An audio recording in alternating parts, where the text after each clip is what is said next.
passes, I'll move. Not look at that window right now. Chicken.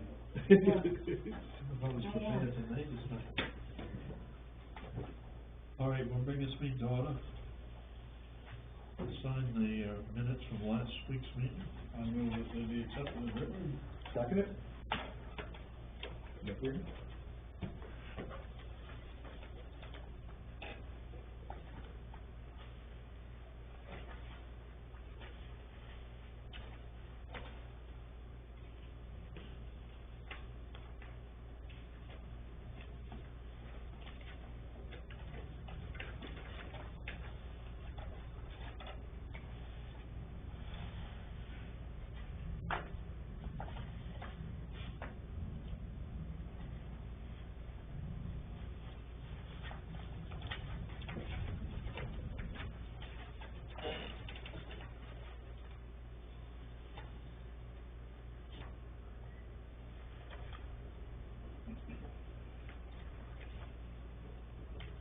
That's right, that's an abatement thing sent over. Yeah, That's so what I it is, think next thing we'll do is do the payroll warrants. I move that they be accepted as presented. Second it? Vote.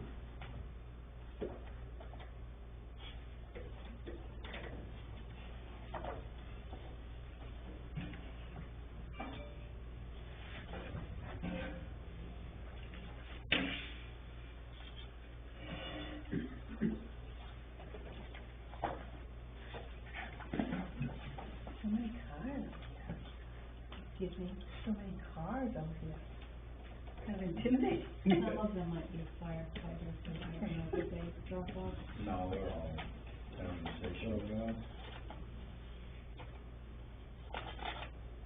Half of them went to Spago, half of them went to Naples. Were they able to get it down? Naples has a working structure, all hands fire, and Tobago has nothing found at this time. Both due to the lightning? Yeah, both lightning strikes, almost at the same time.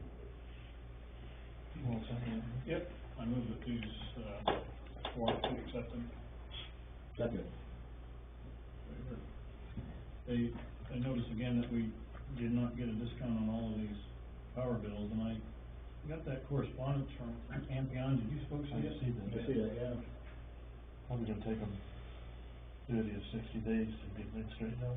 Well, what they're saying is they've got our power bills, they're all in the system, have applied the discount. The one from the North Rawdon Fire Station was the first one to get the solar panel farm that it's assigned to up and running. The other one, I think they call it Mastic or something like that, that's where all the other ones are assigned to, and that's due to come online here in 60 days or so.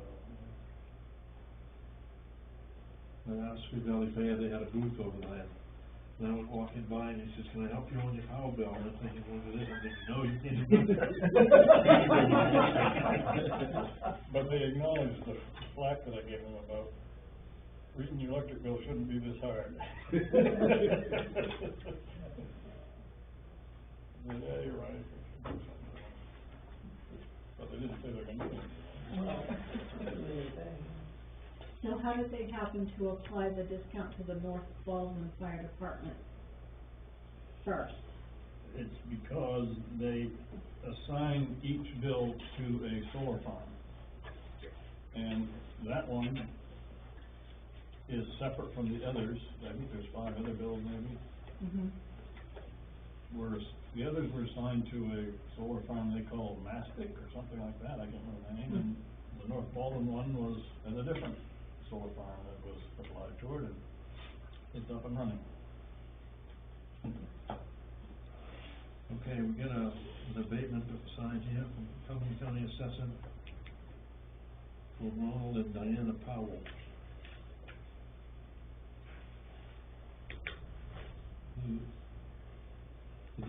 They charge them for too many bathrooms. Yeah, so that's, I think that happens if you don't let them in. That's what they say, they'll assume the worst and make you come for it.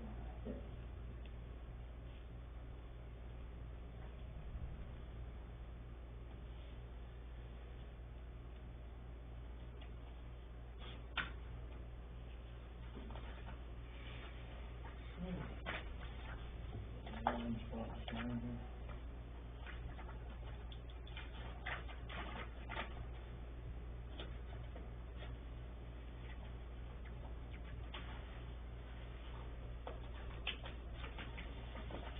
There's several places to sign again, so.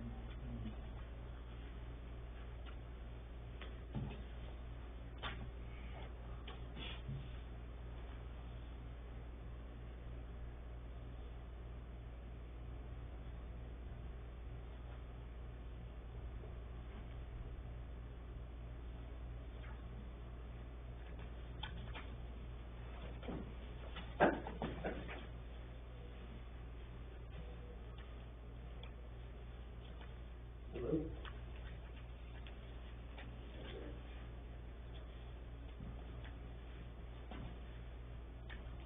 These are all fun tonight.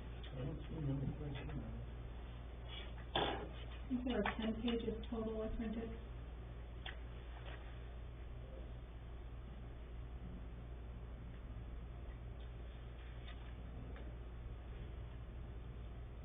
Well, you get it right, we'll find out. And most, Yeah. most of them, they were like copies of the You've been property there cards and before. pictures and.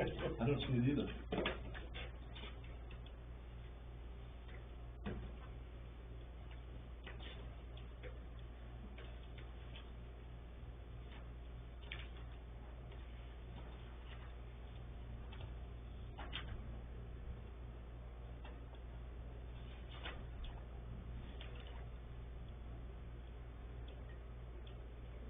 That's out of order what you got there.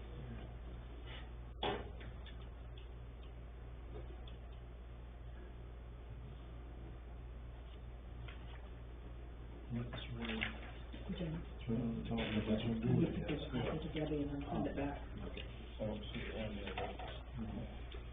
This is for the comprehensive plan, the committee on the, checking it out. It's gotta be signed, so. Well, I don't know, but I think it's good to officially assign people to do work for the town. And this is the review council, what we call it, which is our public representatives to review it and with a variety of perspectives and, as I call it, geographic representation. We try to get people from all over town, various representation.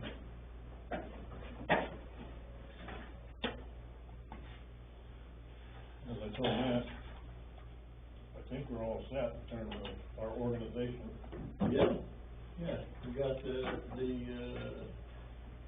core working group, advisory committee, and then, let's see, you, heard from everybody for the, review council, and I wrote to, VJ and Reagan, today, and, told them that, everything had been authorized, and we could, start thinking about setting up a kickoff meeting. Good, good. The people who did not respond or said no for the, review council were Gary McNeil and Jeff Sandlin. So, the council consists of those who said yes. Okay, the next thing we got on here was the Brian Buzzell property. Nobody's in here to represent Brian Buzzell, is there? Why don't that surprise me? What are we gonna do here? Well, what's your feelings? I know mine, I have mixed feelings. yeah, I do too. Because generally my feelings are, don't take something for an immense way from somebody, if we don't have to. And real estate is worth much more than the back taxes. And I've always charged that our main interest is collecting the taxes. But last May, we had him in, we talked to him about foreclosure and told him, one, clean up the place, two, pay the back taxes we've given you, we'll give you a year, and in a year's time, if it's not completely paid off, we'll look at it again. He didn't clean it up, and he didn't pay any back taxes. And now he's back again saying, oh, I would like to redeem the property.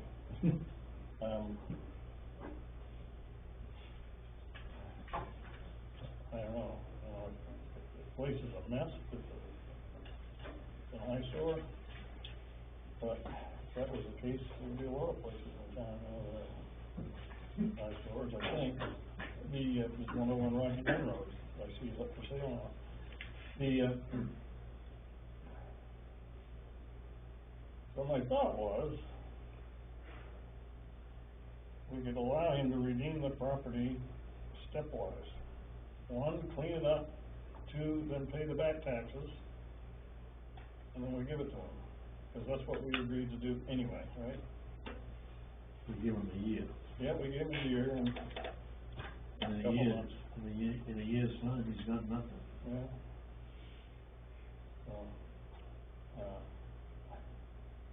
So, I guess the indication is that maybe somebody wants to buy it from him. A couple of people have come forward, but I don't know. But that's my feeling is, our real interest is in paying the taxes. I don't know if you put it up for sale, if you'd get that. What's your feeling? Do we own it now? Yeah. Yeah. Okay. Yeah, if he wants to get it back and be serious about it, yeah, I'll give him a chance to do it. And give it another time limit. If he doesn't do it, we sell it.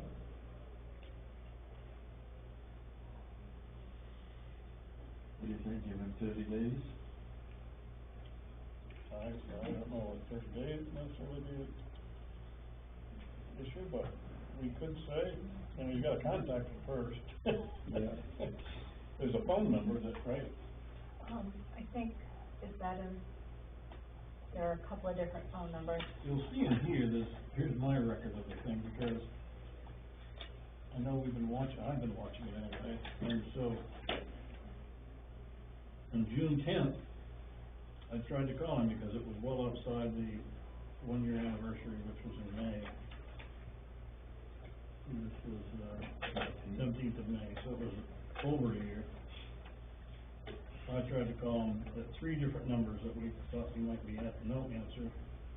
His letter to him was returned, so I just documented it. But, I would say, if we can get in touch with him, we can give him 30 days to clean it up And pay the bill. and pay the bill. And after So- that, And one thing that's not in there is this year's taxes. Because our policy says the year not, tax, you have to read the policy, but There's a print off. I know, but Yep. there's the 2021 to 2022, but your 2022 is the transition year, so half year. So that's not in the computer yet. So he needs to pay the one that's gonna be issued, an estimate of one that's gonna be issued in August. So, Not, the year not yet assessed, that's Okay. for policy. so if a mill rate hasn't been set yet, how is Debbie to calculate that? You estimate one. That, I guess, will be a question for Ben, because a lot of people wanna project ahead, especially if they have a house that's partially complete, and project what their taxes will be on that property, but I can give you an estimate, Ben always says no, that it can't be done, but, I can use an estimate, okay, so I ran a mill rate when they did budget. okay. So Debbie can calculate that then, I guess, Yeah. and figure that out. But the idea is that we're not gonna give it to you and have you start missing payments again. Now, In other words, we're giving it to you for this year, you have to pay the taxes for this year.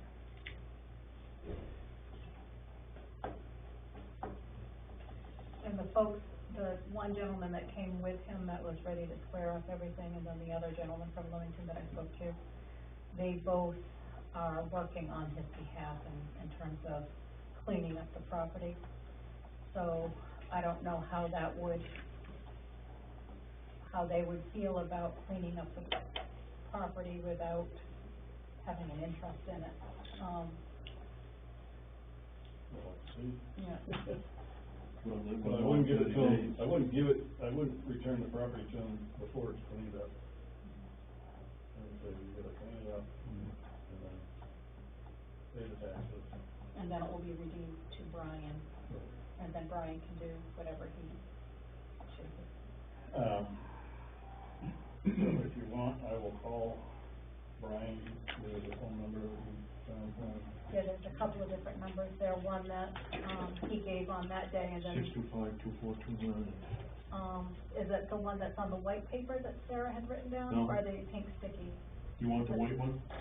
That's the most recent, I don't know. It's 804-0704. So he came in with a Dwayne Day, so I don't know if that's honestly his number or Dwayne's, but. I'll call Selectmen Meeting and say 30 days from the date of this call. Pay in full. Pay in full, cleaned up, pay in full with an inspection by one of the selectmen. I think we're bending over backwards to help him out and stuff. Oh, yeah, I don't like taking stuff from people. I've always said, and I don't know what your thought is, but our real interest is in the taxes. That's right. Yeah. Not owning the property. And if we take it as it is, We're gonna have a mess. we're gonna have a mess. Well, you can always sell it to the As buyer is. as is, but when you get that amount. I don't know, maybe, It's a chance you take. yeah. But We're not in the real estate business, it's not that. no. But we played ball long enough here. Yeah, okay. Matt, your turkey's right up there. That's a crow. It's a turkey. It's two turkeys. No wonder you don't get any turkey. That's a crow. Story about the goose in amongst the turkeys. And the last thing we got here is this, the Edwin Libby property up on the Dearborn Road. I'm sorry, do you all have to vote on that, or is that on, To give him time. Should, probably. Yeah. We're gonna push it. All right, I hope that I will, call Brian and give him 30 days, the date of our call to, clean up the property and then pay the back taxes in full, including the year not assessed. And if that transpires, we will return the, property to him, the quick claim deed. I'll second that. Fair.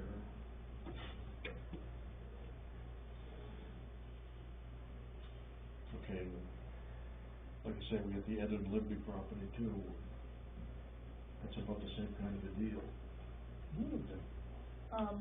well, how it differs is that Edwin Libby doesn't have somebody that's willing to pay all the back taxes for him. He wanted to make a payment plan. And he doesn't have a current phone number, so he was supposed to call back and provide a working telephone number so that, or both of them were going to appear tonight to talk to you all about it, but there's no way of getting in touch with Edwin Libby at this point, I don't think. Other than knock on his door, I guess, He lives at he doesn't live at that residence, Yeah. but maybe Wes, you and I can go knock on his door. I'd like to see the inside of the house, But is that what house? Dearborn Road, Dearborn Road. I've heard numerous reports that the place should be condemned. It's falling apart. The front is rotten, the second floor is separating from the front wall and sagging.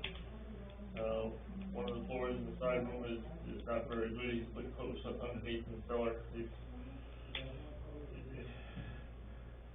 beyond salvageable, I would say. You'd have to cut the whole thing and probably redo half the framing. So,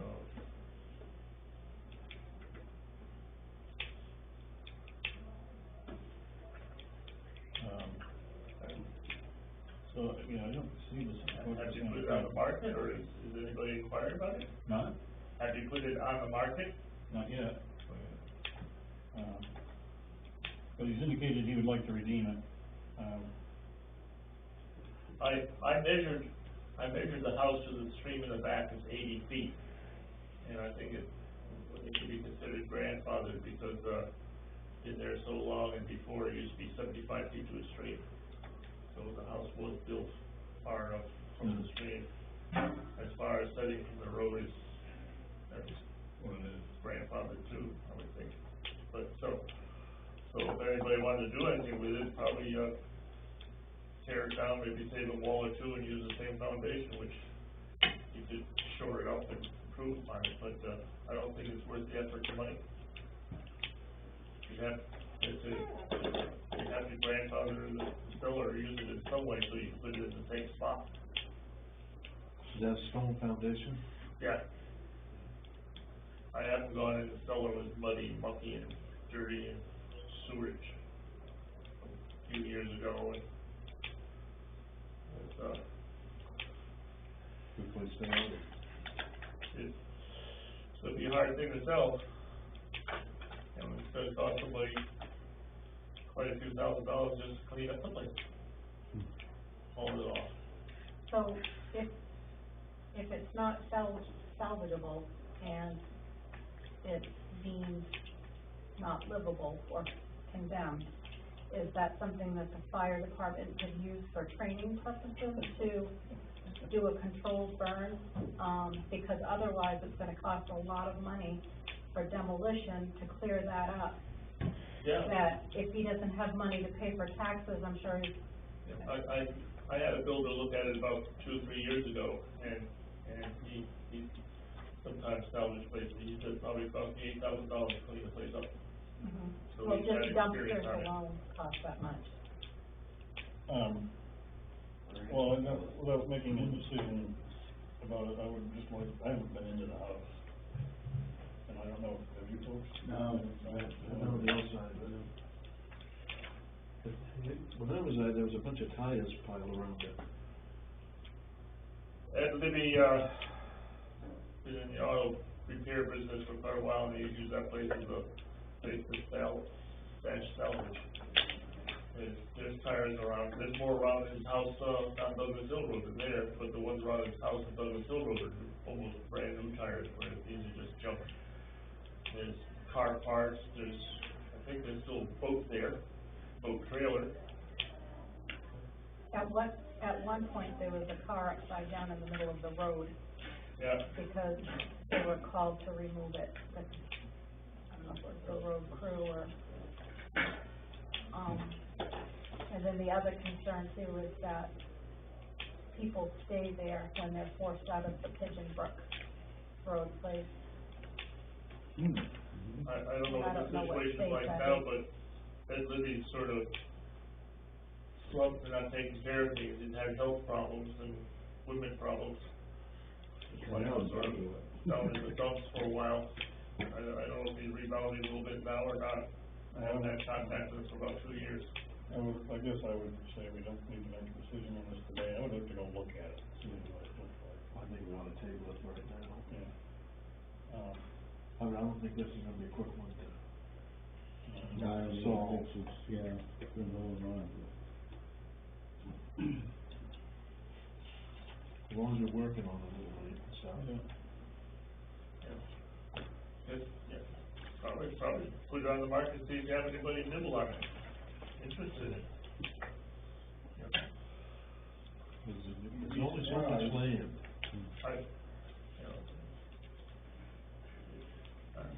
If somebody's gonna buy it with it, intent to salvage it, they have to be in the building trade to know what to do. Yeah. So it's worth putting on the market and see if anybody's interested.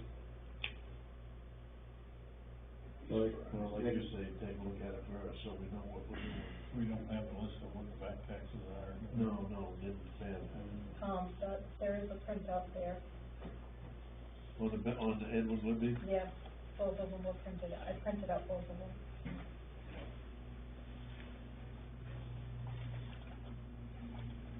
People in there.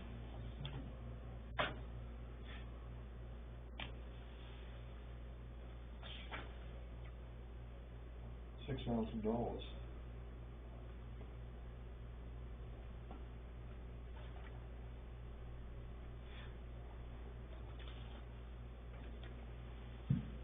We could put a minimum bid out, if we decide to do something, so to cover as much as the group is It's wanting. not even 2 acres. It's 1.9 acres. So yeah, if you tore the house down, you'd have trouble for a lot of reasons. There was a time early on, I thought it was 5 acres, but I know now it's probably 2, as you say, just slightly under 2 acres. Listed here is 1.9. Is the one on Legacy Road or the one on? Edwin Libby, map 10, lot 5, Yeah. 1.9 acres. 112 Douglas Hill Road, it says, is an address, but That's not the right one. Well, it depends, I think the building address is the same for both of them, but. Yes, because he lives at the Douglas Hill address. It's Douglas Hill Road. The Dearborn Road property, I thought was bigger, but, You know, just before you come to the, remember where the old Sears Roebuck house used to be? No, you don't know? You must know where that is. He lives just almost across the street from that little lane. okay. Okay. All right. Now, you're gonna meet with Greg M on Wednesday? Tomorrow, 10 o'clock. You know where that place is? Yeah. Marginal Way. My foot doctor is just down the Oh. street. I know exactly where it is. Yeah. He's already trying to calculate, our tax rate for us. It'll be interesting. Be interested to see what he comes up with. Yeah. Just feel it out, go for it. Yeah.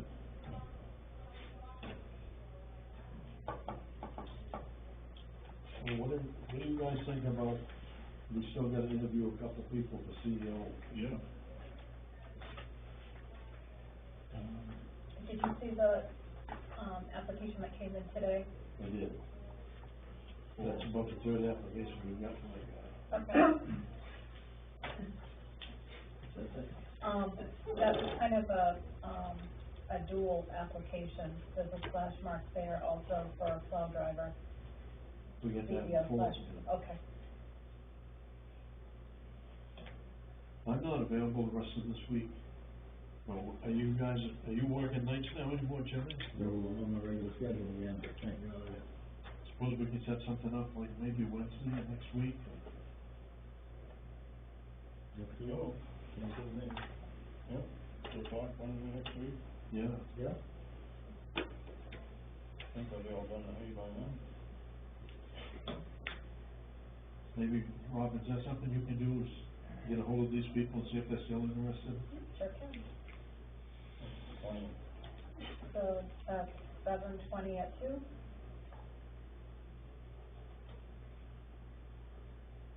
Sounds good to me. Yeah. Take a little.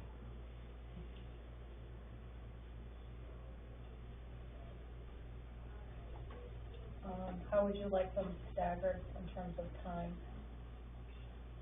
Half an hour, I think, so not for 2. Okay, yeah. No?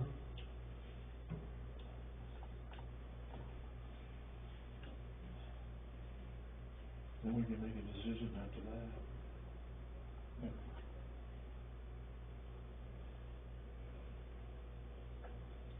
Then we still got, as soon as we get that done, we still got to take 2 members from the planning board. You know, I had a guy, his wife asked me about it today, we forgot about it or something, so. I had to explain to him, you know, we've got vacations, we've got holidays, so we haven't forgotten or anything, so.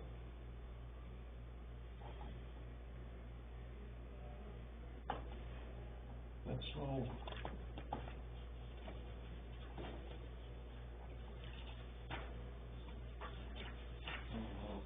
Yeah.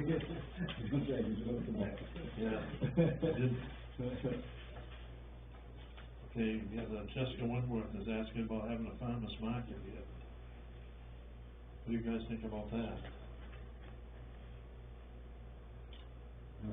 What time, what day, and we're gonna see with, the kids out here. She proposed later in the afternoon, like 3 to 6 or so time frame. Okay. That's right, it's a time when they're picking up all the kids and stuff. Right. Where? Through the back? All the kids play out there, and then parking would be, she didn't really say where. She said what, was appealing was the fact that she thought that there was plenty of parking here. But there isn't.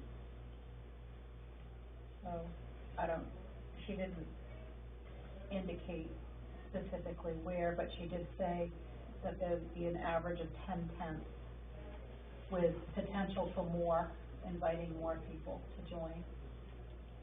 Wow. It's not a one-time thing, it's It would be like the weekly one at the library, yeah. What day did you want it? She didn't say a day, she just thought that time would be good, and, I did explain to her that, you know, we have, although there appears to be plenty of parking, we do have, you know, traffic in and out with picking up and dropping off kids at various times. Certainly more so in the morning and evening, but I would think that, you'd have to be out vacuuming, and you can't be doing that. No, I mean, myself, my own opinion is we don't have room enough for this. Yeah, I agree. No. Yeah. Like to say yes. Yeah. Take Friday, we're the only town office open around here on Friday, so the girls are real busy, there's a lot of traffic here on Yeah. Fridays. We've already got one Monday, so that leaves you Tuesday, Wednesday, and Thursday. Mm-hmm. But between 3 and 6 is when all the kids are being picked up and stuff here. And if you've been here and been watching, I mean, I don't wanna see a kid get run over. No. You know, pushed around or I anything. mean, she could do it Saturday or Sunday. That's why I asked, I wondered if it would be like Saturday. Yeah. Sunday. If I was gonna set up a market, I'd want it on one of the days that people were driving through picking up their kids. True. Thinking that Well, might get a yeah. customer. Right. she did make that point, that the traffic for the town office itself would be a draw Yeah. for the market. She did mention that. Yeah, for the town office, yeah, but nothing, picking up kids and. And something else, when I was looking into this early on as to what we're gonna use the space for, there are rules and regs if you call it a farmer's market, and there's inspections that go along with it. If you call it a vendor's market, they don't apply. Really? Well, Yeah. she didn't specifically use No, the I word understand farmer's that. market. I Right. did. I apologize No, no, for that's lack fine. of a I'm better just saying. term, yeah. You know, cause that would be the tendency, because people want fresh vegetables, and I get that. I think that makes a lot of sense, to try to have something in the community. Cause she did refer to the tents as vendors, Right, so that would right. make sense. Yeah. So the intent would be other people coming in and don't sell them vegetables and stuff like Right, that. and there are no vegetables right now up at the, Monday market. So Oh, it could yeah. be crafts and such. Oh, yeah. Now, is that something that's gonna happen eventually? Gets crystal ball? Usually Cory brings some to the Monday market. That would be nice. Yeah, usually once Cory's garden starts, usually Cory does it, Cory called me. That'd be good. Oh, Yeah. she's been doing it she did it last year, and she did Tobago last year. Right, yep. Speaking from someone that's a vendor at the Baldwin Market. Yes. Baldwin is not large enough for two markets, but, and Tobago's is Monday, and Cornish Tobago's is Wednesday, and Cornish has one on Friday. Right, Falls has one And Saturday. Sioux Falls has one on Saturday. right. Yeah. And Baldwin is the slowest market. Iris to show you. Because they don't have vegetables. No, Cornish doesn't at the beginning of the year either, and neither does Sebago. Oh, we have to wait till it comes It's- in. I think it's just too many markets and Yeah. So what are we gonna tell her then? They don't think it's safe. Yeah. Yeah, I agree. Well, you know, when we did the plan, we set out everything for parking and stuff, I mean, we didn't have the kids program yet then. Right, And we had parking for 17 cars. Right. And that was stuffing everything around here. Yeah. So you wanna have 4 or 5 cars here anyways, from the kids program and whoever's working. And then if you take another 10 vendors, there's 10 more cars, plus the people coming in. You've already exceeded your number that we could have had. how about that end lot, you can fit more cars in there, I've seen them at the town meetings and such. Yeah, well, I figured that, excuse me, running one line of cars across, I think it was 17 cars we come up with. Wow. You know, and that's using one side of the circle out front here, put 4 cars over here where the old town office is, then the rest of them out on the back lawn up here. Well, you know, they put more here doing with the baseball game stuff, people Oh, are yeah. on the grass. Yeah. They do. But we don't want them there Right, when it's occupied, No, No. and, the BAK program. Now, should she counter offer with a weekend opportunity potential? I think we can think about that. Talk Yeah. about it when she does. On a Saturday or, yeah, I don't think there's much market for Sunday market, is there? I mean, you milk cows 7 days a week, so. Coming from the standpoint of doing 3 farmers markets already, Zoe and I both agree we would never, ever do a weekend market, because they're too long and you waste your day. And that's, I mean, I know a lot of people do it, a lot of people love doing the weekend farmers market, but I don't wanna go sit somewhere from 9 to 2 every day, or on a weekend and waste that day. right, yeah. But, you know, I just, Now, Bridgeton's got them on Saturday, right? yeah, Bridgeton and Sioux Falls are both Saturday. Yeah. I've been to the Bridgeton one, I mean, there's a lot of stuff happening Yeah. over there. I wanna know where the 10 vendors are coming from, because there ain't 10 vendors been down to the Baldwin market. no, never now. Well, I guess if you can talk to her, I can, if you'd like me to. yeah, so just ask her that maybe Saturday is available, Yeah, because we have to play it by ear. right. Okay, the disorderly house ordinance.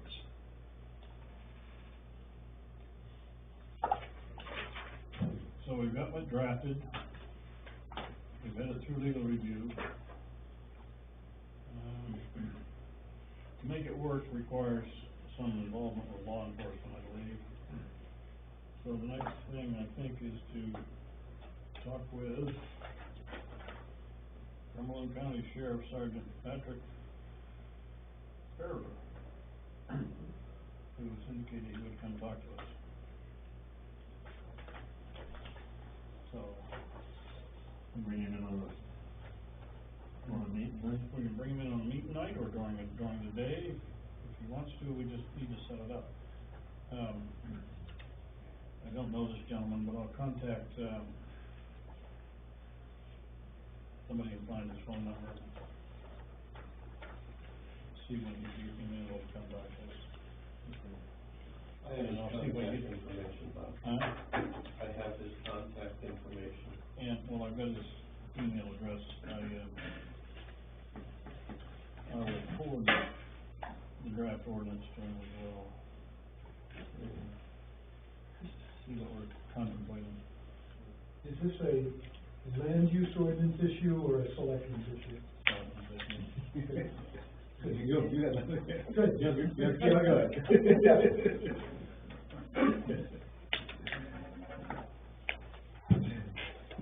Okay, the CEO interviews, we can get those pretty much set up. Comprehensive plan update and review, council, we've got that set up. Community center rental agreement. That was me. I recently, rented the space for the end of August, and on our agreement, it has rental fee, the amount, and then rental fee must be paid no later than, and it's blank. So in the past, where we had a situation where somebody was not certain that they wanted to rent it, but they kinda wanted it held as a rain date type thing, as a result of that, not having a definite confirmation, I spoke with Paul Thomas, because it's his responsibility to open and close the center, and asked him if what he thought would be appropriate for like a deposit, for his time. So that should somebody cancel out, and he thought $20, like a non-refundable $20 amount would be good. So I didn't know if we could amend the agreement, firstly to say, and these words aren't written in stone, somebody can completely rewrite it, but, something along the lines, rental fee must be paid in full to reserve the rental date. So at that point, once we receive the full amount, like this last, the one for the end of August was from 10 to 2, so it was $80. So before we confirm the time and waste Paul's time to hold the date, we have that money in hand. And then I thought, and again, this is just my thoughts, and you all can decide, but cancellation within 14 days of the rental date will result in a $20 non-refundable fee.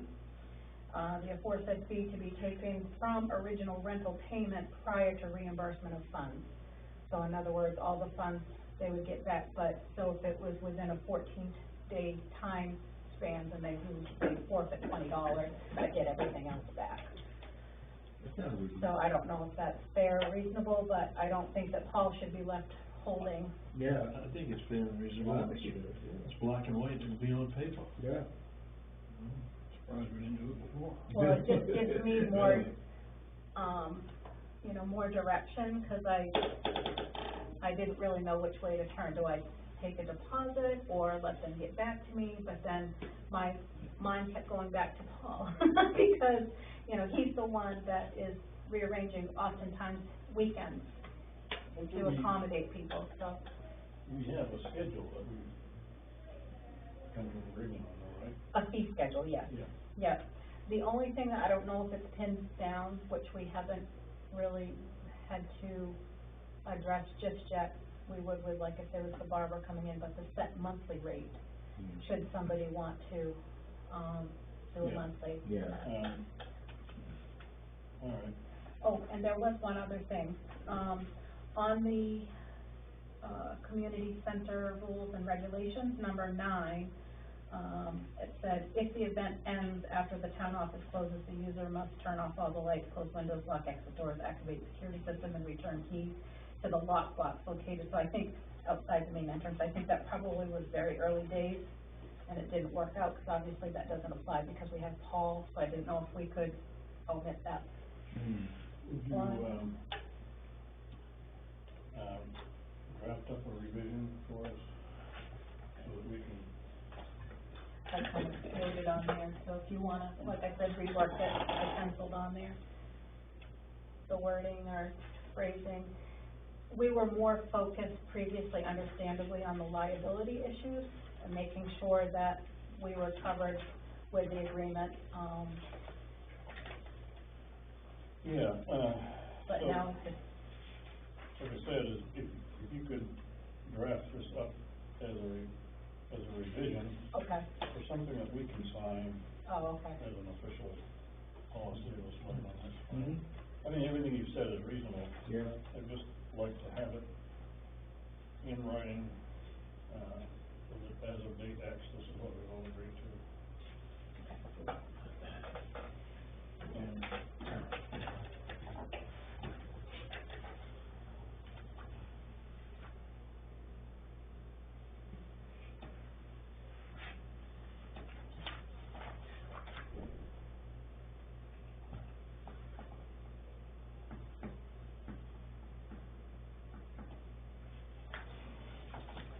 Okay. The DAK program, had a couple issues with that this week. You can tell, you can speak for this probably more than the rest of us can, right? I can touch part of it. Part of it had to do with, Ariel, accumulating her out of office hours and reporting them at the end of the summer for payment. I think it's okay, as long as she details what it is that she's charging for. As I think that I talked to Deb, and what she said was, what she's really concerned about is that these out-of-office expenses are not being documented.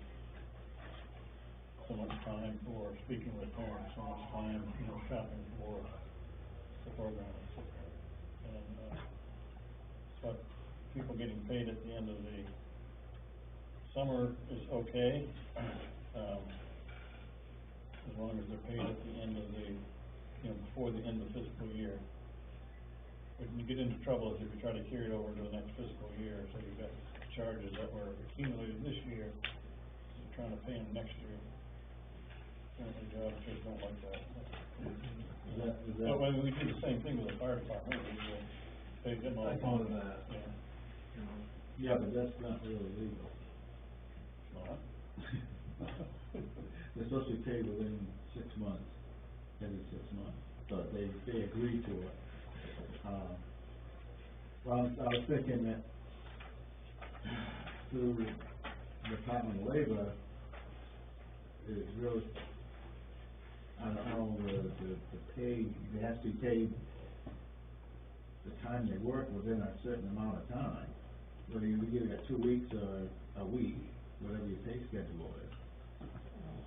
I'll look and see if there's a rule. I'll look and see if there's a rule, and find something about it. So we'll table this one for now? Yeah.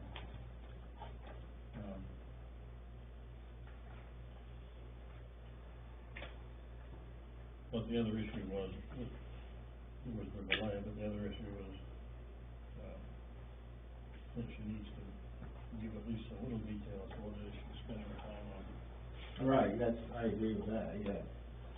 We had, issues with that a long time ago. Somebody was submitting time that they put in a year prior to, and that was the. Right. Now, is this only gonna be through the summer program, that she's doing this? That was my understanding, that it was just, So we got roughly five days. but I think if this is something that you're agreeable to, in my opinion, maybe it should be put in writing, what your expectations are, and all of you sign off on it. Oh, it should go into the personnel policy. Excuse me? It should go into the personnel policy, whatever it is that we decide on. Well, that's written down. But if she's accumulating hours currently, then when are we gonna have the personnel policy finalized? I just, Whenever. Yeah. Look at it.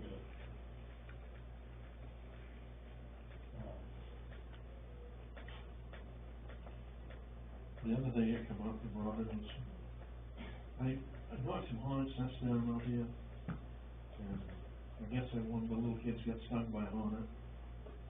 But if something happened, they had a reaction to it, if she get anything here to take care of that? I would think that the child would have, the child's mother would provide some kind of EpiPen or something. well, sometimes you can have a reaction the first time. Yeah, true. So my only concern was, I guess, the sting had happened several weeks back. So I don't know if there's some sort of an incident report that she filled out, and if so, should the town get a copy of it? Yes.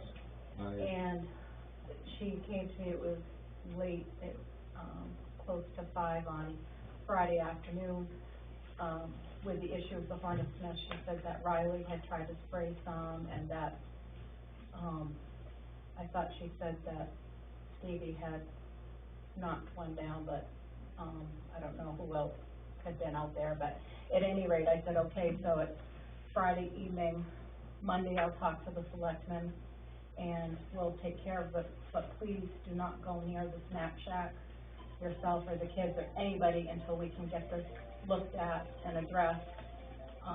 Monday morning, they were at the snack shack. So I assumed one of two things had taken place, either somebody over the weekend had, you know, taken care of the nests, or, they thought it was okay. So Dwight stopped by and I, you know, had him go right out, and he knocked down one of the nests, I think, and stepped on it. But, So, this happened a couple weeks prior to her saying something about it? I guess she said she mentioned it, a couple weeks back, and that, I don't know if it was one of the road crew or somebody, Dwight or somebody was going to look into the mess. Stevie, you knocked the honestness down something, did you? Yeah, I mean, we looked at it and it was out there on that back section there on the snack shack, Yeah, that's where I knocked the two nests down this time. so. Anytime there's an incident like that, it should be reported almost, I know with workman's comp, you get 24 hours to report it. So it should be, Maybe she does have something in place where she, just like in the past with behavioral issues, I know that she, you know, she's talked about at staff meetings, where there's incident report for that, whether it's a potential medical issue, I mean, somebody could fall off a swing set, or, you know, anything could happen. I just didn't know if there's some documentation so that we would know, we would have a date when it happened, how they handled the situation, did mom come get them, or was there just a little swelling and they put some ice on it and there was a phone call, something, so that where it's a town program, we know how it was addressed and know what to expect should we get a call on Monday morning that, you know, within 24 hours, the kid swelled way up and had a reaction, or, yes, we should have some kind of incident report on. Maybe somebody wants to sit down with her again and just Yeah. talk about this stuff.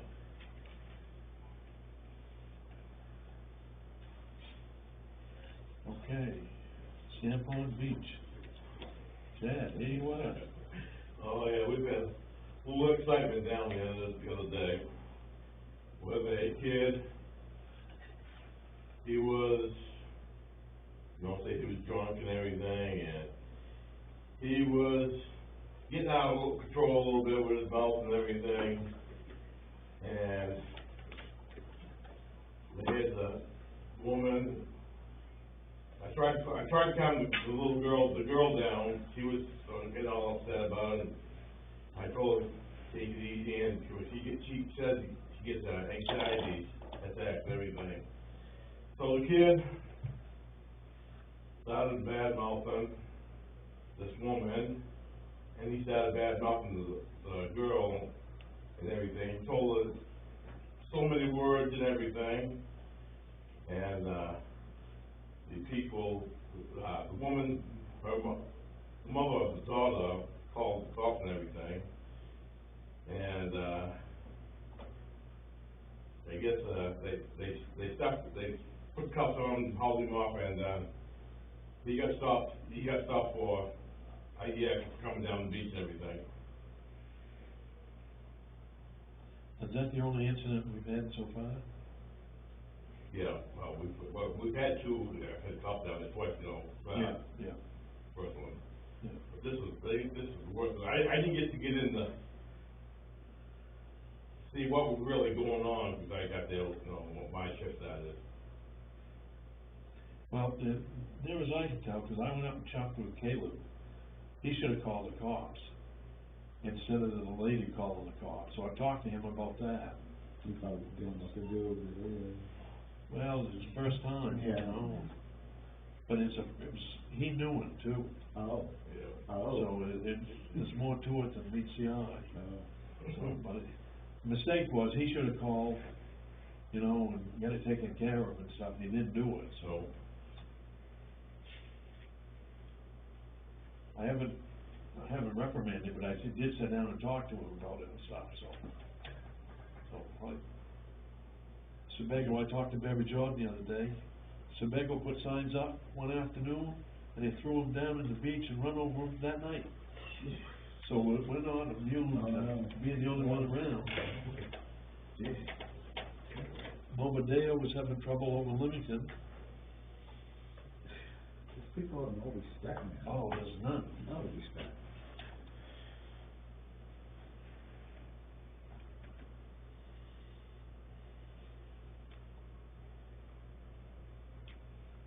Still don't have the buoys out. No. I'll go down and put them in the water if you go down with me. Stand on the shore. Yeah, I'll have to do that. I can't get this bracelet. Oh, that's fine. So, Nobody else can do it, I guess. when you available to do that? What about Thursday? Rainy days? Well, let me see. I think the next haying day is gonna be Friday. Too many of us in hay, apparently. Yeah, so Thursday? Supposed to be a rainy day, I don't mind, you can ride again. I'm not available Thursday or Friday this week. Okay, well, hope we've done all the haying this week, so. Maybe on Monday? Yeah. Or We'll play it by ear. Saturday even, Saturday, Sunday, I'm available. Sunday, my wife's already got something planned for Sunday. Okay.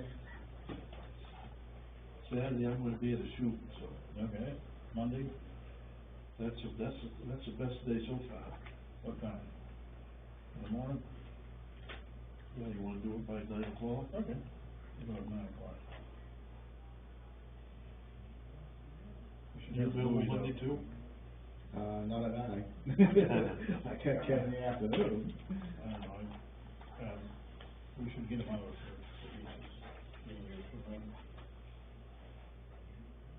You think we need them now to Chad, What's that? the buoys? I don't know. Yeah, it is, yeah. But I, you know, as I said, I'll be keeping people with kayaks, not go up on the beach with them. No matter if there's anybody there or not on the beach, I still ship them up the, boat ramp. Yeah. You get Chad and Caleb too, yeah, yeah. Well, we'll play it by ear and see how it goes. All right.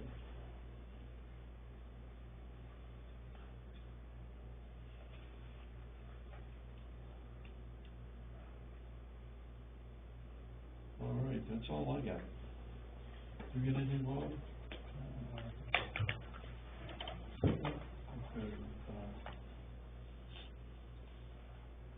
Oh, we got the ad in the paper going out for the roof repair. It's online. Yeah, and, there's, Ward Water is going to try and get me an estimate on the work that they see, at least at this point, so. Talked to them today, I said maybe next week they'll give us an estimate. Be good to have something, Yeah. so we got a ballpark figure. Yeah. So the ad should be in tomorrow's paper. I put the draft ad, on the website and on Facebook already, but I usually swap it out with whatever's in the shopper's guide, because that looks a little better, but. So what goes in the shopper's guide is just a notice to Right. come look at the statement of work. So. Yep, so that's, that brief paragraph is what I posted, and then I created a button on the website that has the description with the photos and all of that. Jimmy, you got anything? No, I'm all set. Trying to get caught up here. Yeah. Mary? No, I don't, thank you. Nothing? No. Chris? I got all kinds of stuff, but you can keep going and I'll get you on the way back. All right. Wes? A couple of thoughts. The land across the street, the solar farm is gonna be there, the Walden Street Highway, there's a for sale sign, they walked away from it, Looks like it. they like it. Seems like it. Town can buy it, put a solar farm in. You already own the land and bought it. Let's just keep going. How's applicants coming along? I put one on your desk Friday, it was on my desk, Applicants for what? for CEO. Oh, we just talked about it, we're gonna, set a time to Wednesday. interview next Wednesday. Yeah, put one on your desk, I had 2 phone calls today, so I sent them to Robert. Yeah. Those are the ones you You'll need more applicants. I know, I didn't think we're gonna get any. I didn't either. Okay, get your pencils out. I'm passing some information on that could be interesting. I stumbled on it yesterday on Google, the internet. It's called TED Talks. Have you heard of it? Yeah. Yeah, it's interesting. Have you heard it? Yeah, I listened to it, it's on Saturdays and then. Okay, nothing new. Have you? Yeah. Yeah, they have on public radio on Saturday in the mornings, anyway, they might have other times. They've been around for quite a while, since '84. And they have the speakers that speak on all sorts of topics. And the speakers are professionals, knowledgeable in their field and whatnot. It's a wonderful source of information. And Well, you have to be careful, because a lot of those programs are opinions. what? Opinions. You have to be prepared to filter what you hear. Yeah? And so what is it that you were, which program did you hear about, or is it anything in particular? Well, I picked out, I did, couple speakers on, community housing shortage and homeless and poverty. Then I just went into some topics just to see what they had, what kind of topics. I went into elementary education, asked about Asperger and autism, how does homelessness affect elementary school children? So yeah, a lot of different topics. I don't have it here, but I have it on my iPad, and you can listen to all of that program and stuff, but you have to be careful. Most of the people are expressing an opinion, and as,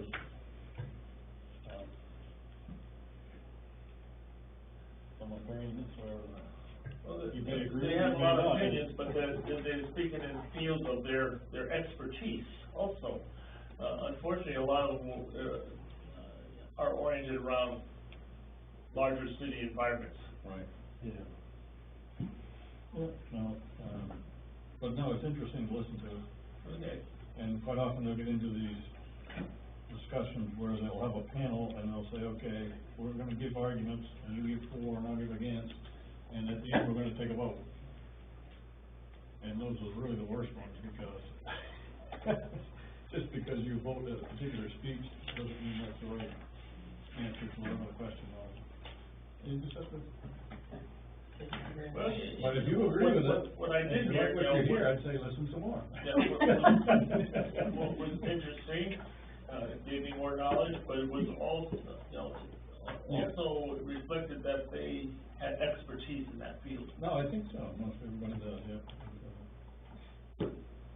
Okay. Did you guys get that email about the tiny homes and the number of towns around here in the area? Yeah, I did. Yeah. Yeah, they trying to call it unconstitutional to make the towns accept tiny homes, Yeah, accessory dwellings. yeah, So that'd be something we gotta watch. yeah. I don't believe it. I think it's gonna be a hard fight. I don't think they're gonna be successful. No, I don't either. Joe? Yeah, after,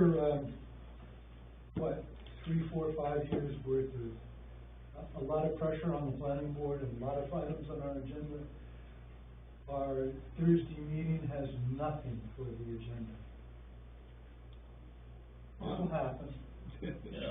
it'll happen. Beaver Valley just have to be one. And, so I just saying that we've got an item for the July 28th meeting,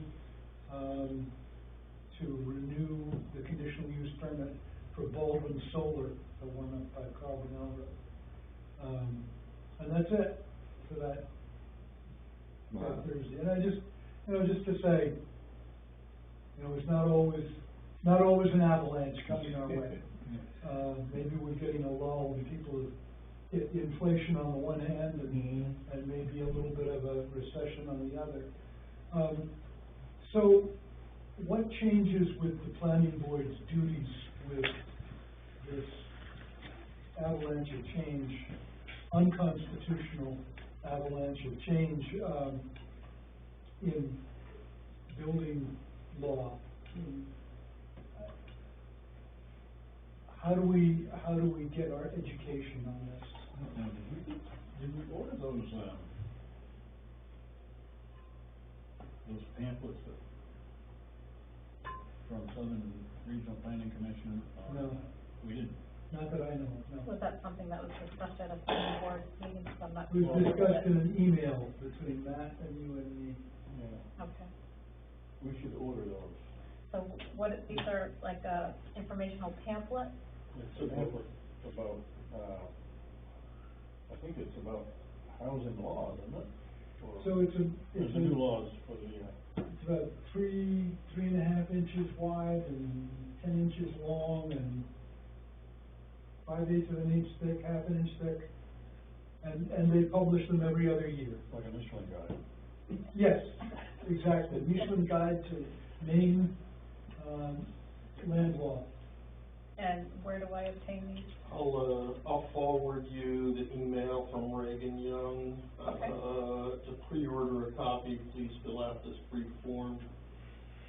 I'll send it to you. She sent it, on, June 28th.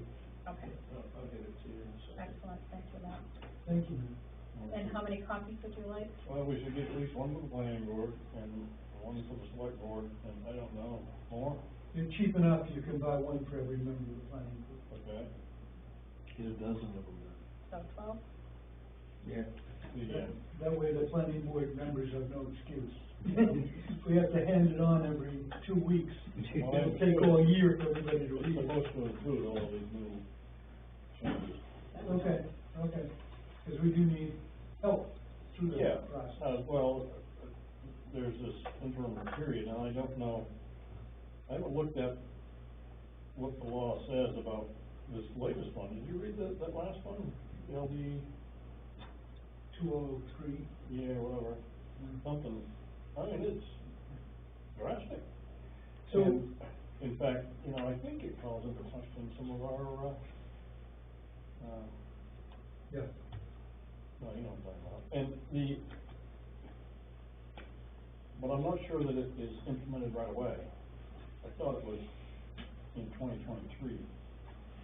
So if there's trainings, Robin, if you hear about trainings for planning boards, yes, tell us about it, we're interested. There's a lot of times when there's changes like this, Southern Maine Regional Planning or some law firm or something, puts on a training. There was just one that was on Maine Municipal. Yeah. Planning Or board. like new members and such, Yeah. I'll go back through. Yeah, we get. I've been to a couple of those so far, but, it's like, this is something different than Some of these you can do right at home. Yeah. Yeah. It helps to go in person, because you get to talk to other people and find out opinions, and if you're sitting at home. But a lot of these are like, when they're putting it on, it's in Fort Kent. Might be frustrating. Road trip. True, I'm not going to that meeting. Yeah. True. But that's why I say, you can go online and get a lot of that stuff. If we had to. They give you a choice, you can either go to Fort Kent or you can sit on your sofa. Yeah. But anyway, just my planning board thoughts of the evening. Just wanted to tell you, that things aren't quite as hot and heavy as they have been.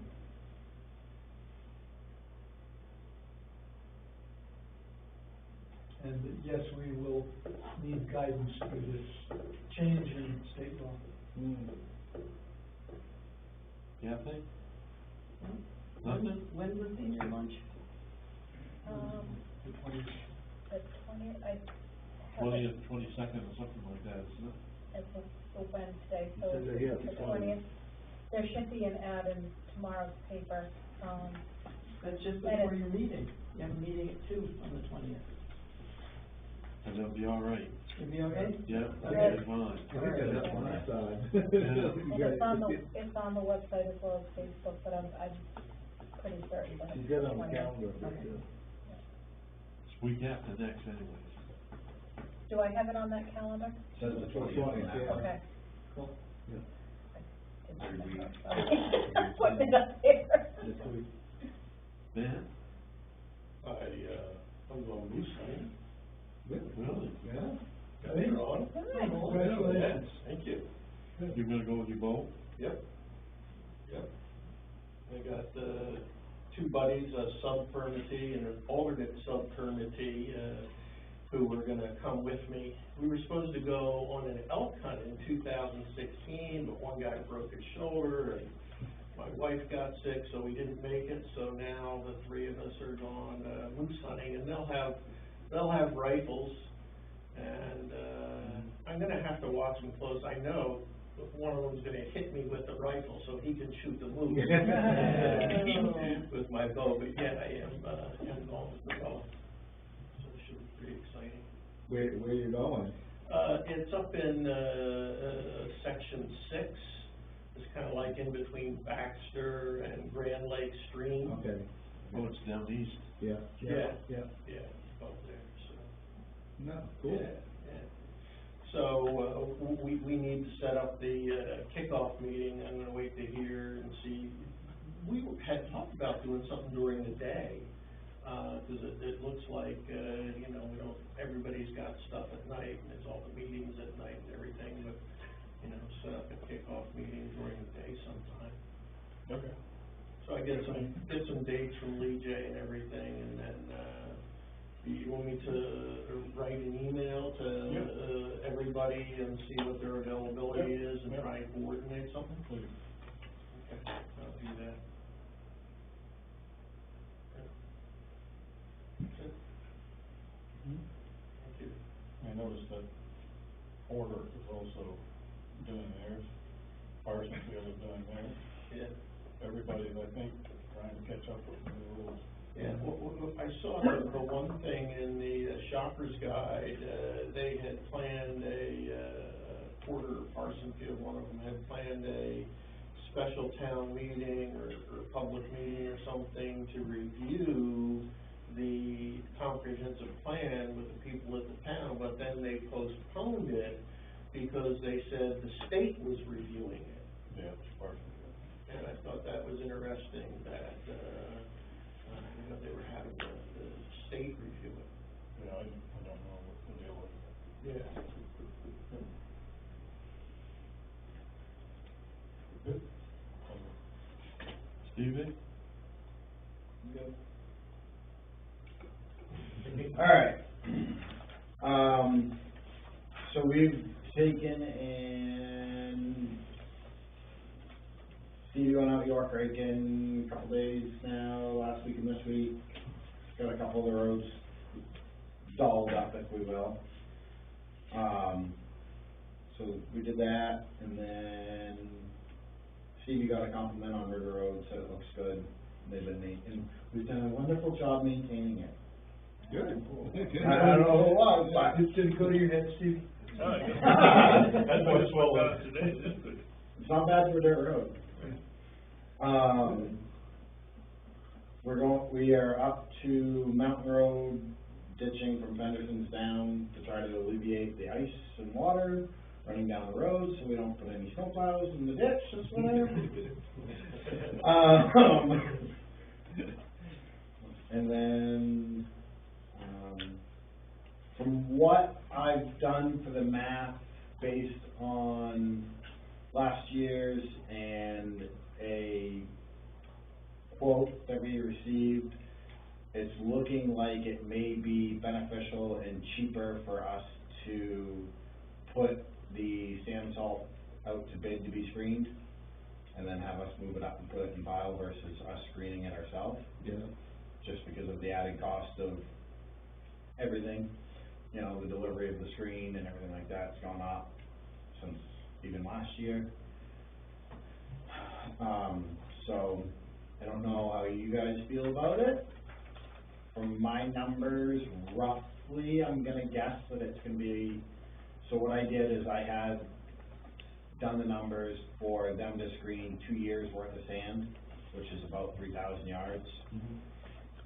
Brian's been screening right around 1,200 a year to 1,200 to 1,700 a year. So I told him around 3,000, and from what I can figure out based on how much time it took Brian and Tony to screen, added a few hours, because obviously they've done it half a dozen years versus us that hadn't done it. They got into a good system, and it would take us a little bit, so I added a couple hours onto it, but roughly it'll save right around $5,000 over the course of the 2 years to have somebody else come in and do it. If their prices didn't go up. Yeah. But I'd be more apt to see what, you know, other people might put a bid in for it if we put it out. I'm not sure how you guys feel about it. I did get the bid back from O'Connor for the Mack truck. It's a little bit higher, obviously, which was expected. I gotta go over a couple things with him to tweak, because I just got it today.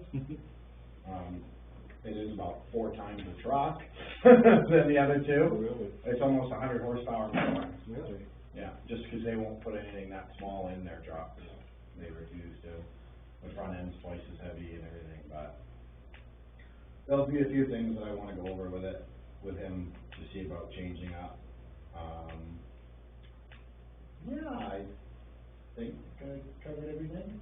Remember, did we find out whether these are annual leases or if it's a? I haven't looked into that yet. I gotta find out. I gotta go through and read the 21 and then the lease proposal for Okay. this one, but I will find out. Really important. Yeah.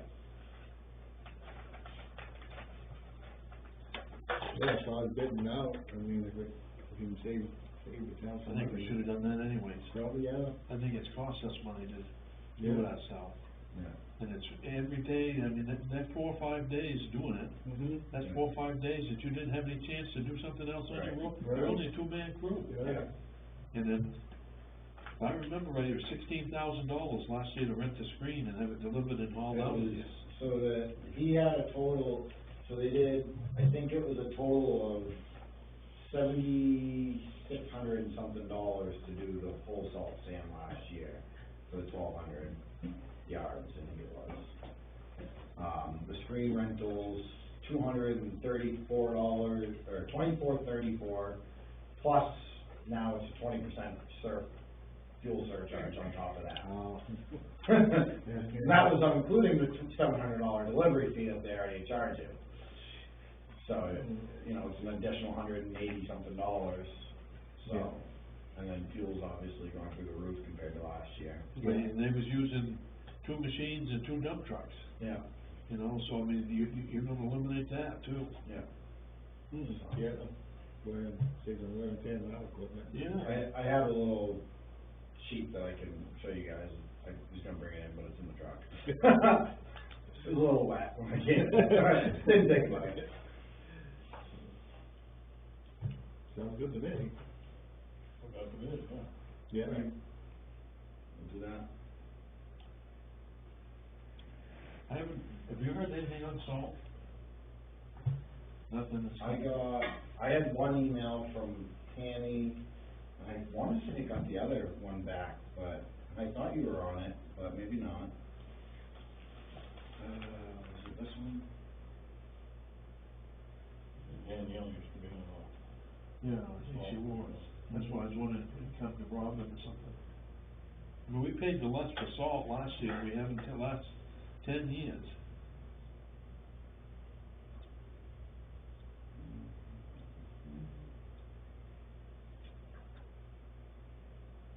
I think that bid was from Southern Maine Planning too.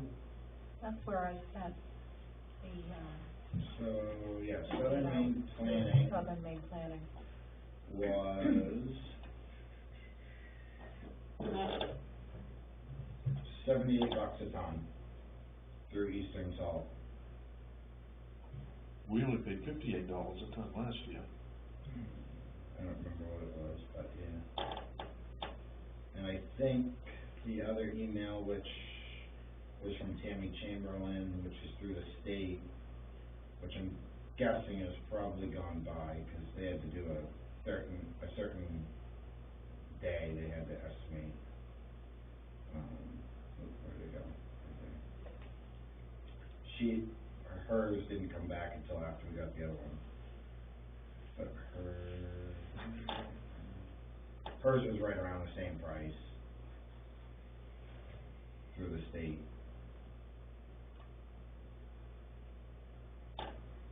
Why was that? I had a guy talk to me over to the fair the other day. He told me there's no salt in Searsport right now. Searsport used to do 500,000 ton a year. So that struck me kind of funny. Usually when something like that happens, you wonder why it's happening. So if they're regulating it, and most of our salt comes from Argentina in this area. Yeah, but where's the stockpile and do they have one? Well, I know they're down in South Portland right now. And I don't know about in Argentina. That'd be a hell of a mess if we don't have salt in Maine this winter. Well, what was it, 4 or 5 years ago, we had a cold snap, and they had it in Europe for a bit, and they was diverting all the salt from, that was coming in New England, was going to Europe. We was tight on salt then. But if his prices are going up that much, that's $20 a ton. Yeah. More than what we paid last year. We'll just stay on the farm all winter. Yeah. How much do we use? Anywhere between 500 to 800's been the average in the last couple of years, times. By 800. I think on the estimate that You put out 800. yeah. And I think I you thought have, we I had told to you wait, yeah. Figured a little high. yeah, and I think you have to take like 70% of it. I think is what I think the numbers are like 70% your minimum, and you can do over 125. Oh, wow. So you've got a range that you Right. can play with before they Right. start messing with your money wise. Right. Yeah, the one through the state was Eastern Salt, and theirs was 77.60. Where did I just see it? Where did Baldwin go? 77.15. So 90 cents difference. Yeah. Salt's a tight market. Which is also Eastern Salt. Well, that's what a lot of people don't understand. Yeah, it was just more or less who it was through was their quantity promised, was why we got a little better price from the state versus Southern Maine. But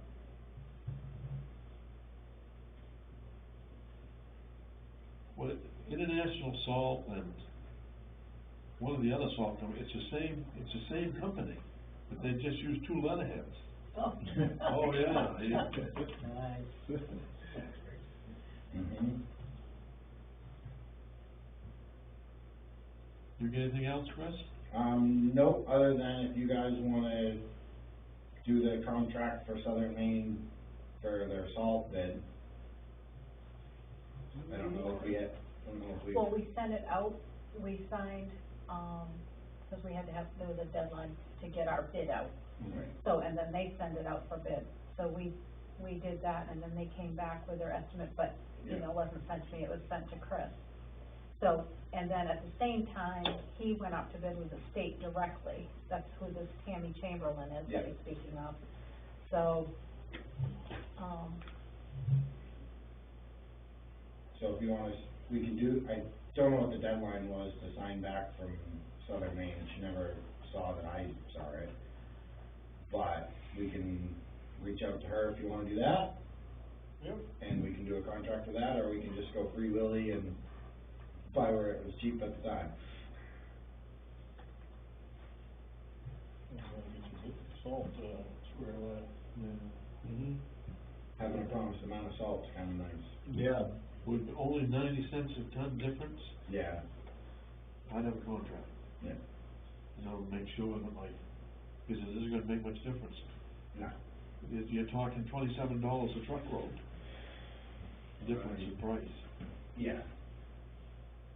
What is it, 33 tons to a truckload, yeah, Yeah, I figured 30. yeah, Yeah. yeah, it's right around 31 to 33. So, I'll email her and Walk it in. see if we can lock it down. And what about fuel? How's that working? Well, we haven't had to have, so they came the last day of the contract, and Scott came and topped off our tank on the last day of the contract. That was nice, right? Well, then they had been texted and been like, hey, come top us off. And we filled everything to the max rim. So we haven't had to get fuel since then, because that was only, what, 10, 12 days ago he was there. Yeah, So we haven't had to get any fuel since, so. we're gonna take a hit. Yeah, it's gonna be a price check. Yeah. And I think, I wanna tell you, it's like $2.37. Is what it was, but now fuel is close to $6, Yeah, so we're gonna, yeah, that contract was nice. yeah, when the price was low. What are you gonna do? Yeah, you Can't do anything. Ride it out.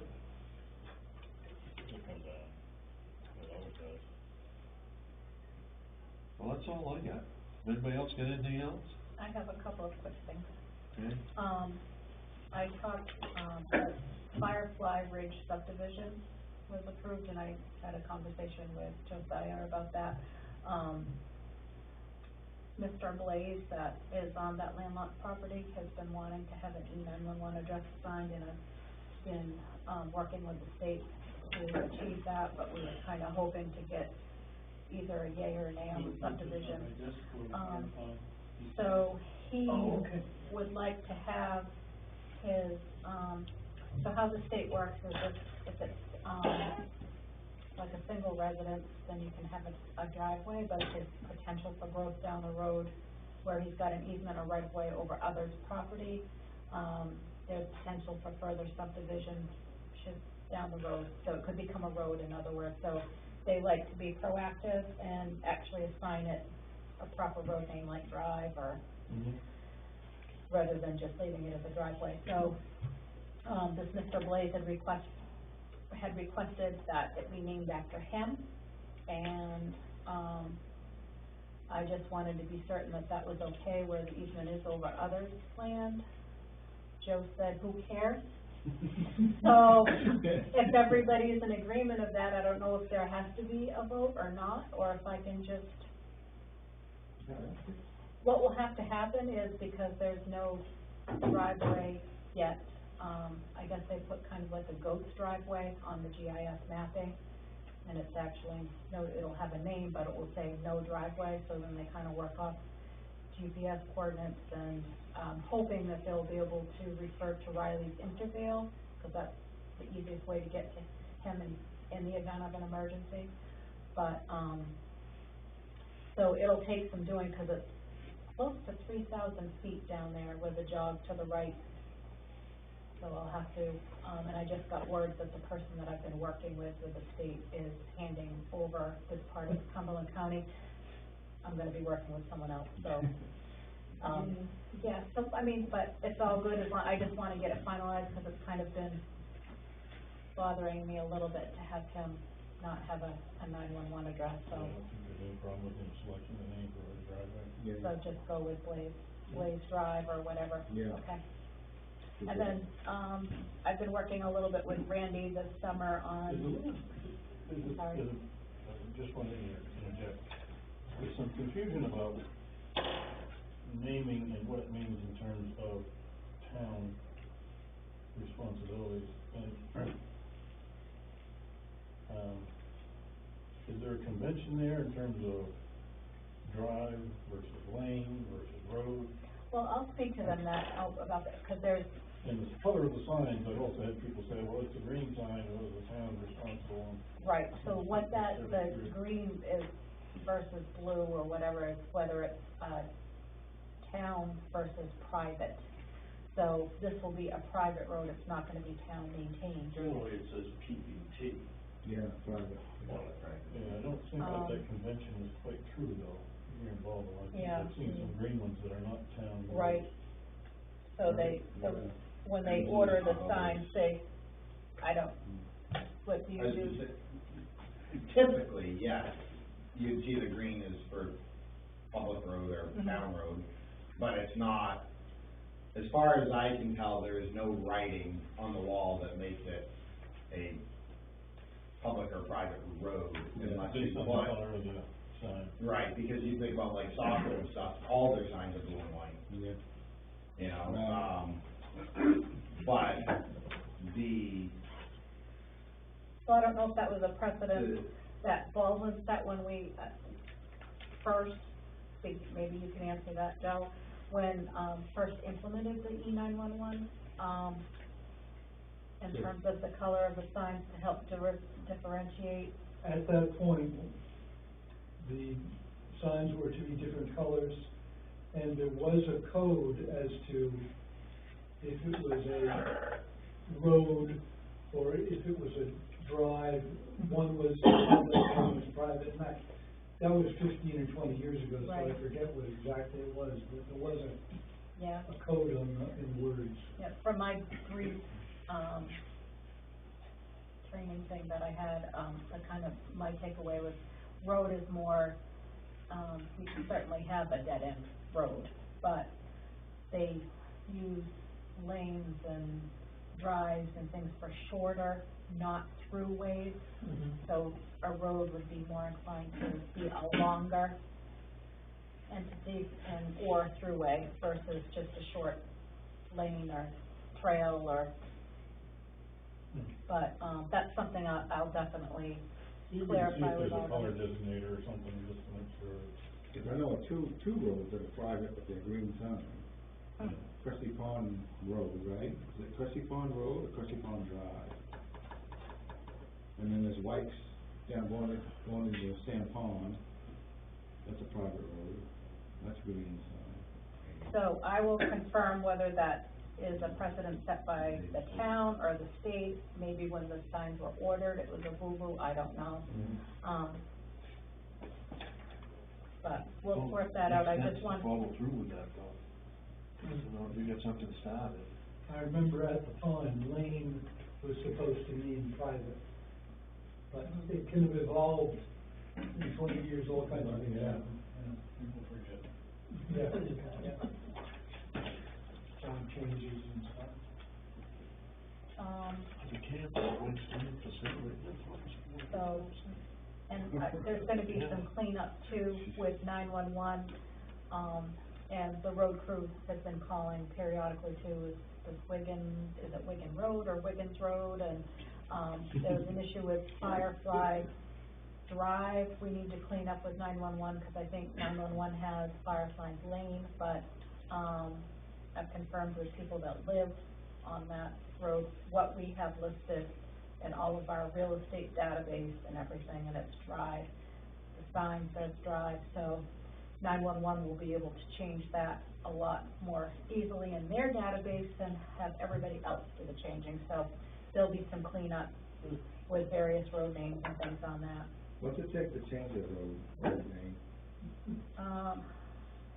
Cause like, I was told that it couldn't be done because Weeman Road was Ingalls Pond at one time, and it got changed to Weeman Road, and I think most people on Weeman Road would prefer it to remain Ingalls Pond, but there ain't no going back, as they say. So it is you what it want is. to change, I'll just order you a sign, I'll put it right up, don't make no difference to me. I was thinking that Fremont Avenue has always been Smut Street. Yeah. Yeah, You know why? Cause they used to produce, the things for lamps, Lamp wick. black. Yeah, Yeah. the people lived on there called Smothers. Right. Yeah, they my made Yeah. father's got a book, and it tells you, it's way back to, I think it was like 1919. And it gives directions from Cornish to Wyndham, by Horse and Buggy, and you have to go across Smart Street, right, at that time, so there was always Smart Street. Well, see, now that wouldn't have been a problem to maintain that road name, because as far as the state is concerned, from a 911 perspective, they do not want look-alike, sound-alike, just like Right. with medication names, I because can it see can that. be confused, Yeah. whether it's like, you know, Wood Hill and Woods Mill, or Woods Road and then Woods Mill Road. They don't want any confusion in the event Right. of EMS. I can So, see. I mean, we don't have Smut Hill Road, so there's no reason why you couldn't have had Smut Road, or Smut Street. At the time the E911 came in, Fremont Avenue was the only road involved with an official name that's been voted on by the town. Oh, really? Do you know why it's Fremont Avenue? No. Every person who lived on Fremont Avenue voted for Fremont for president. It was before we had the secret ballot, and you had to stand to vote. Really? And that was the only town road that had an official name. Really? Well, we've gotten a lot of answers tonight. There you go. Well, they changed, Mailman Drive There's the problem. to Chestnut Hill Road. You change a road's name, and you can get a lot of people confused, because all of a sudden, people gotta change all their correspondence, everybody. Yeah. I'll give you an example. When I lived in Alabama,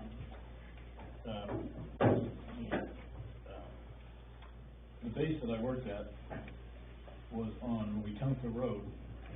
And in the middle of the night, the mayor, as a favor to his friend, who was Congressman Dickinson, went out and had the road crews change the sign to Con Dickinson Drive. And people wake up the next morning, and I'll tell you, you didn't hear the end of that for a month. I can imagine. Yeah. I don't care what you think about him, now I gotta go change everybody again. Well, we have some people here that, are new to town, and they have long driveways, so they just assign themselves a road name. They don't go through the process, either they're not aware. The misconception is that these addresses are assigned for the post office. Well, that's secondary. Yeah. The primary concern is for E911 purposes. So, I don't know if it was Chestnut Hill or somebody, but, so they kept changing the names.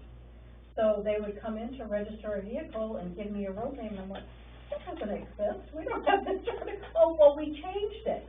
So finally, I had Danielle send them a letter, because we couldn't contact them by phone, and said, please come to the town office for a chat, we need to sort this out, because this could be potentially dangerous in the event of an emergency. Yeah. You've got 3 different names that you've chosen, Right, we need an official name. right. So, I don't know how it was resolved, but people do Yeah, that. they can't just change the name. Right. Right. I've been working a little bit with Randy, we're hoping to do some, clean out of, different sheds and closets and things this summer. We, especially in light of the mouse situation, we've made some headway, but, the storage buildings, the teachers, kind of, when they cleaned up the building, people took what they wanted and then left behind various things. There's, a lot of these, brand new one of these projector screens, different things. I put that in the closet because the mice are just gonna poop on it and eat it.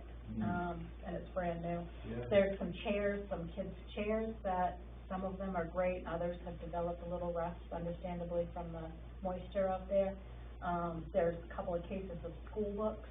One was for math and the other was for language arts.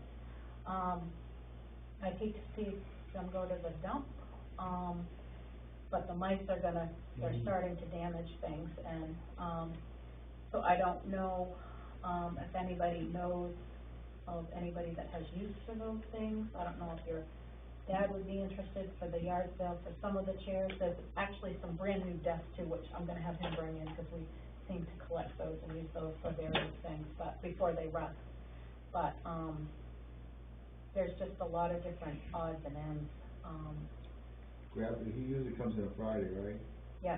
Grab him and ask him, he probably will, he seems to take Why don't we everything. just bring those papers to the meeting on Thursday? And then the other thing was, he really wanted like So, 55-gallon barrels, or trash cans, or as large as we could get. The large ones really are only like the Rubbermaid type. So he, said that there's somebody, on Route 117 in Livingston that has metal drums that he thinks covers could be fashioned for, but I don't know if anybody knows anything about that or not. I think he wanted to be able to stack a few trash bags, understandably, you know, in a bin without, the smaller cans will only take one full trash bag, so we're trying to utilize trash barrels or cans to keep mice and stuff out, but I don't know which, I'm sorry, what did you say? It's a dumpster. Dumpster, oh, but would a dumpster, for the school, I think, had a dumpster when it was a school, so I don't know how cost effective that would be. Randy's just charging an hour's time to go to the dump when he goes, We don't have to have a crawl into a dumpster to retrieve stuff, so that's. Where is it? We did have a dumpster, I remember that, because I did have to go dumpster diving one day. Somebody threw something in there they weren't supposed to, and I had to go and get it. Yeah, but he said that, you know, at some point he might be able to see this guy on Route 117 about the metal drums, but then he mentioned something about, somebody was concerned about whether or not the drums had contained something hazardous and like chemicals at one point in their original lives, or, I don't know. So I don't know what to do, but I'd just like to have something out there. Like Ariel had with her lunch program, a lot of milk that had gone by. So in the heat, it's sitting out there for almost a week before he can go to the dump, and should that break open, it's gonna be a nasty mess. So, I don't know. Yeah, if he goes by, if we can get a couple of them, would be good. We could fashion some, The problem you've got with it, unless it's a top that snaps on, you can't put plastic in them, because when you cut them barrels, it's rough. And when you go to take the plastic out, it rips everything apart. That's a good point, You yeah. know, where even if you buy the plastic cans, they're tapered, so you can, you know, no matter how much you get in, you can get it out. So you're concerned with the big plastic cans that mice could eat through the plastic, though. But if you think it's okay short term, then I'm all for ordering the Rubbermaid ones. what we did in the barn was we had to get another can. Really? Well, The mice would chew right through the plastic. the metal can that I bought myself personally for my birdseed here is 55 gallons, and he looked at it and he said you'd be lucky if you can get one of the big trash bags in it. But I mean, we could buy a few of them, if that's the way, if that's what we need to do. Wash Highway, got cans over there. Yeah, that's where I got it. I paid like $45 for it. Yeah, they got all sizes. Yeah, because, we had a real problem in that closet there with mice. So I figured if I get everything into metal cans, it was either that or not feed the birds anymore. 'Cause Right. It was bad. Yeah, oh, yeah. But we haven't really had a problem at all. I think we've got one random mouse since we cleaned it out. We hoed out, there was all kinds of old insulation and that the mice had, you know, gotten into. And, old boxes, just empty boxes. Yeah. And, a bunch of different things. So he washed the floor for me after I got it all cleaned out, and I bought a shelf, a metal shelf, and we put our paper goods, our toilet paper and bifold towels and everything, so it's nice to know that it's now clean and my turn in it. It looks like it's organized now. Yeah, It looks better. yeah. You need a Jack Russell Terrier. I do? Yeah. Rat dog. Daddy Yeah. Chuck, Oh. Daddy Chuck, yeah, Brendan. but let me tell you, if there's a mouse, he's good again. That's good. We've got cardboard boxes in our barn that the squirrels they've peeled off the outside covering of the boxes to make the nest. Yeah, Well, we're definitely not gonna throw out anything that can be used one way, but in terms of just we'll have you look at things in terms of direction, but like the Yeah. school books, I don't know what to do about those. Nobody wants them. Yeah, I mean, right. Salvation Army won't take them, It's sad, cause they're, I Goodwill mean, won't the mice take them, haven't gotten nobody into won't, these. they don't want them. Yeah, But they do get musty after they set out, yeah. Yeah, they will. Well, they're in the hallway now, so you can give them a sniff. And That's then we'll- what that box was, I Yes, saw that, yeah. so we can. And they're all that old now. Oh, yeah. That's cool. The confusion's why they don't take Well, books anymore. somebody Oh, yeah, said I know. something Yeah, about, books, laptops. you know how they send medicine and supplies and things to third world Right. countries, that maybe they would like that, I don't know. And I don't know who we talked to about that, I don't know who you talked to. Kids might Somebody like that goes them, on missions and things. Yeah, yeah, yeah. kids might like them just teach school it, I mean, you just To have. play, yeah. Well, I can ask Ariel if anybody, I mean, they might wanna take one home and say, okay, this is, Yeah. you know, 'cause they like to play school. yeah, good idea. There used to be a bin over at the dump that you could put books in, but I don't know what they do with them. I mean, 'cause I had, when I stopped teaching, in fact, I still have a whole attic in the garage full of junk. But a lot of it, I took it over and dumped it in there because I thought, you know, at least maybe somebody could get some use out of them. Well, we've received a lot of books, like chapter books and different things from South Highland Elementary that they've cleaned out. In that closet now, there are 2 boxes of books, and we've tried to kind of put them in with the library books there to pass them along, but I know even Goodwill does not want. No, they don't, they will Books not and- take them, no, they won't. We keep bringing them Yeah. here. Kenny and I, took a whole truckload of my stuff, and they said, we won't take them. Like, well, am I supposed to do them? I don't know, we don't want them. They can move on. Yeah, that's just what we had to do, and then when we got there, here's this bin that said books, so I said, okay, this is what we're doing, we just threw them right in there. How many pick up loads of stuff did you take them in like that? From the library yard sale? Yeah, but they used to take them, I Yeah. never heard that they don't take them. No, I'm glad to know, so I won't load my truck up. yeah, it's pretty disappointing when you get in there and you think you've got all these really great books, you know, and, Nobody's, People still put them in the household trash. yeah, yeah. and people just don't read books the way they used to. yeah. They look online, And they see e-books. It really bothers me to throw the books, I'm sorry, Bob. It does, Yeah, we do. How old fashioned does it I don't bend the pages, I respect books. Okay, keep moving on. You don't break the spine. Yeah, they're right on the outside. That's right, no writing in them. You wanna get on the wrong side of my wife? Take a cover on one of her books and bend it or cut it. Oh, I'm telling you. And you Don't just do build that. it down. The last 2 pages of the envelope. Oh, gee, that would be awesome.